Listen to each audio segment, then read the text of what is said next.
Tanya, suami saya masih jarang sholat dan salah satu anak saya terjerumus akan zina.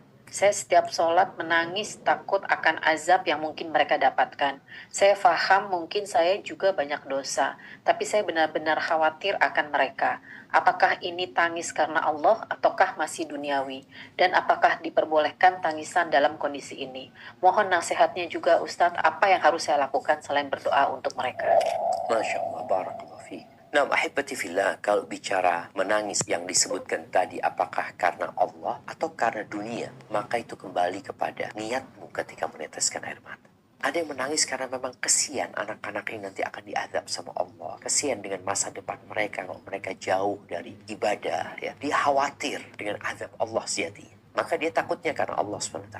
Tapi ada yang menangis karena suaminya dianggap, ya Allah dapat suami kayak gini, kok aku dapat musibah seperti ini. Jadi yang dia tangisi itu karena takdirnya dia. Mungkin boleh jadi ada unsur dia nggak menerima dengan ketentuan Allah Azza wa Jalla. Maka akan berbahaya buat dirinya. Tapi kalau tangisannya enggak, anak menangis karena kesian sama suami. Anak kesian ketika dia seperti itu terus. Dia imam di rumah ini. Tadi anak-anak sampai terjebak dalam perzinaan. Ya. Dengan kondisi anak nggak tahu bagaimana kondisi rumah dengan bapak yang tidak sholat. Bagaimana akhirnya pendidikan buat anak-anak. Akhirnya ketika dia menangis karena memohon kepada Allah pertolongan agar masalah ini diselesaikan. Agar suaminya dikasih hidayah. Agar anaknya diberikan hidayah. Agar mereka dibimbing menuju kepada Allah Azza wa Jalla. Semoga itu tangisan karena Allah Subhanahu wa Ta'ala. Dan selain berdoa memohon kepada Allah, yang perlu ada usaha memperbaiki anak-anak. Karena berkaitan dengan zina ini, Allah mengatakan wala taqrabuz zina, jangan mendekati zina. Jadi ada perbuatan yang harus kita lakukan demi membentengi mereka dari perzinahan. Salat mencegah dari perbuatan keji dan mungkar. Nah, tapi kita juga harus menjauhkan mereka dari perkara-perkara yang menyebabkan mereka terjebak dalam perzinahan.